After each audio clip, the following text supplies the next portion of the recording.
Hey, everybody. Welcome to another episode of Bullish or Bearish. I'm Angela Chu, and I'm from Success Options Group, and I'm here with my brother, Tony.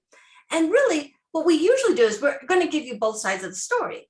However, today's topic is a little different from our normal ones. What we're going to do today is talk about something that's actually very important for all of us. And it's not just like two sides of a story. It's like how about all the different things that you can think of that you can do. It's not just two things. It's like a whole bunch of things. Yeah, I mean, like it's one of those topics that it's on everybody's mind right now. When we talk about inflation at 8, 10, 15%, the idea behind for all of us is how do you save money, right? And that's the topic we're going to talk about is like some of the best tips, tricks, and then maybe a little bit on both sides, like a little bit of whether it really will work for you or not, right? So one of the first things for me to start off with is food, right? So one of the best ways to save money and one of the biggest expenses on a monthly basis is food, right? And I think some of the biggest tips I've seen for myself as others is like meal prepping, right? So planning my meals out. I love my Instant Pot, right? And my slow cooker is like where you can mass produce things, mass produce meals like lunches for the whole week.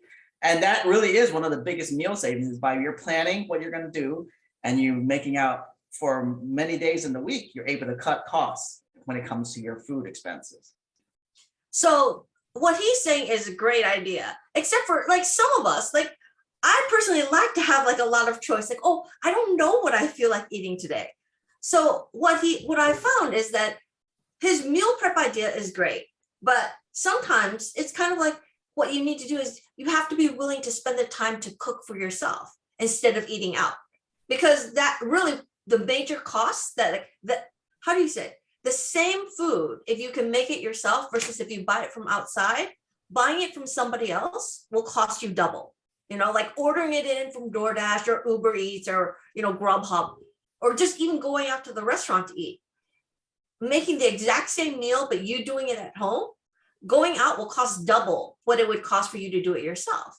Plus, if you do it yourself, not only are you eating healthier because you actually know what goes into it, you can actually choose, okay, I'm going to do this, at this time. And you can actually do what he says, not necessarily a meal prep for the entire week, but when you go grocery shopping, plan for your week and buy the stuff that you're planning to do, and you can freeze it away and plan in that way, because then you also save money that way. Yeah, I mean, what I just says is all well and good. Most people aren't going out to eat all that often, right? But it is a good way to cut costs. Like, instead of going to a steakhouse, you just make your own steak.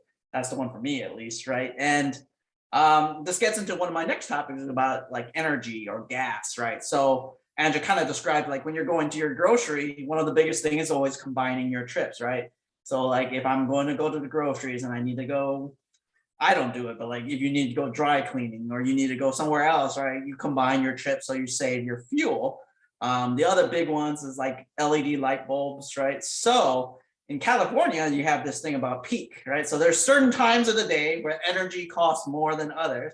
So you need to know that situation, know when it's better to do your laundry, know when it's better to do all sorts of things so you can minimize your energy costs, because that's, food and energy is one of the other big things that keeps rising in value with inflation, and it doesn't count towards that inflation number.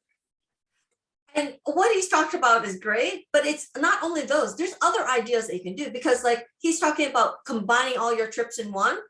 Another thing is, if you work together with other people, carpooling, taking turns driving, so then you're not paying for gas every day to go to work. You can like kind of take turns. So then that cuts the cost for all of you together.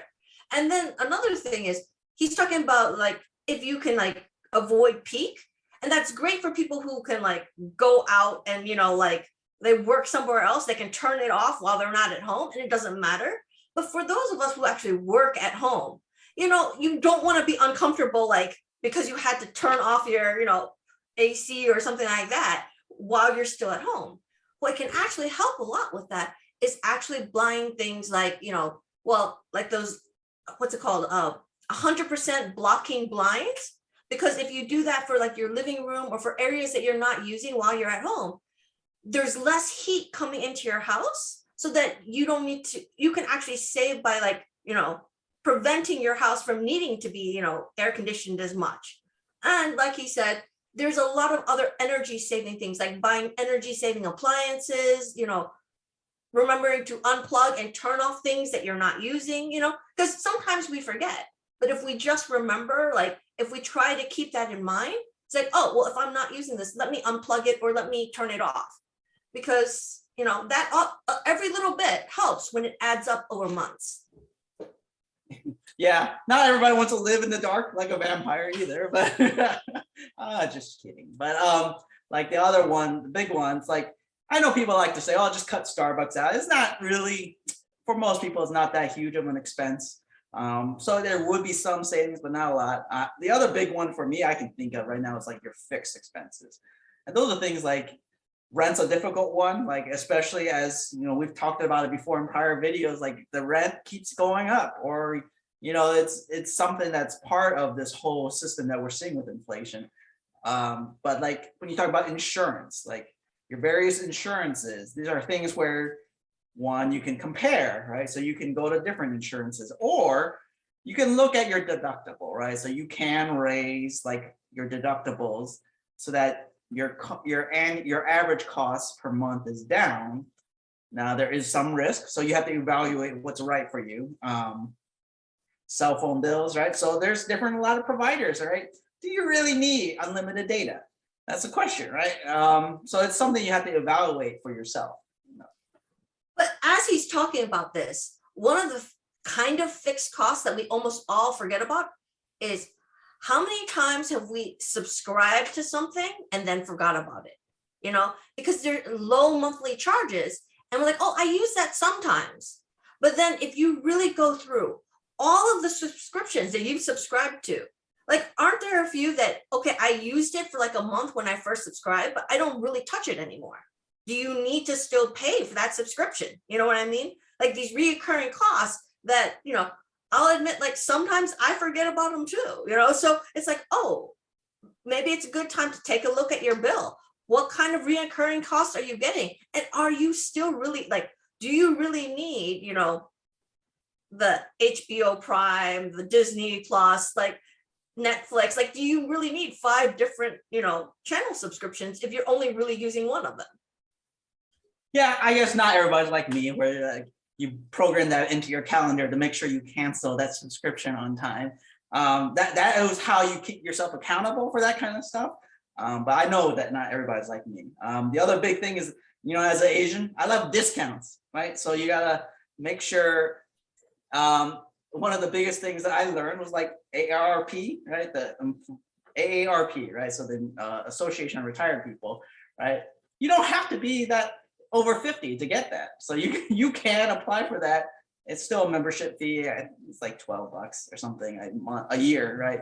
And then one of the other things is decluttering, right? So there's that famous person, Marie Kondo, get rid of anything that doesn't bring you joy, right? So it's like decluttering. You're like selling some of these things that you don't necessarily need in your possession.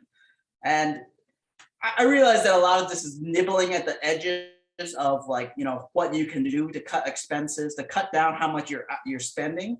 But it really does, like, you get enough things that add up. It starts making a difference. Right? Yeah, and not only that, there are other little like tricks and tips. Like some may work for you better than others, because there's things like shopping on Wednesdays, because that's when a lot of things, like a lot of stores, put out their new deals, and they still accept the coupons from the last week as well. So on Wednesday, not only do you get to see, like, get all the deals for the next week, you can still redeem your coupons from the last week as well. And there's other things like tricks, like every time you get a $5 bill, put that in a jar. Like you get change back. If you get a 5, put the 5 in a jar and then let that accumulate. And then before you know it, you'll have a whole bunch of $5 bills that you can put into your savings. I mean, not all of them work for everybody, but like pick the one that actually things that you might be able to do, like that actually fit into your lifestyle that you can do. Yeah, I mean, Andrew talks a lot about it in the workshops and that stuff. It's like there's also the whole idea of credit card debt, right? And we've talked about this in a prior video, right? So like consolidating your credit expenses, finding your lowest interest rates. That all becomes pretty important as you start trying to reduce your expenses. What do you think, Angela? That's true, because one of the biggest things that we talk about, especially when I give a workshop about debt and like credit card spending, is actually the first thing everybody needs to do is actually know their own financial situation. You actually have to know, where you are right now before you can actually figure out where can you cut spending, where can you actually find ways to save money. Because if you don't know what you have right now, what's coming in and what's going out, then you don't really know like anything. Because how can you save if you don't know where you can save from? I mean, it's fine to say things like, oh, well, you know what, use the 30-day rule or the 24-hour rule, where it's like, if you want to buy something, wait 30 days. And if you still want to buy it, then you buy it. Same thing with 24-hour rule. When you're like shopping online, if you put it in your cart, don't buy it immediately. Wait till the next day before you buy it. Like, these are all like tips and tricks that you can see online, but they only work if you actually know your own financial situation, because those trips only help you kind of control the impulse spending. But if you don't actually know your own financial situation, like, you can't actually control your impulse spending because you think you have the money for it. You know what I mean? So knowing your own financial situation helps you make a logical decision about, is it really worth me spending this money? Is it going to help me? Is it something I need? Or is it just something I want?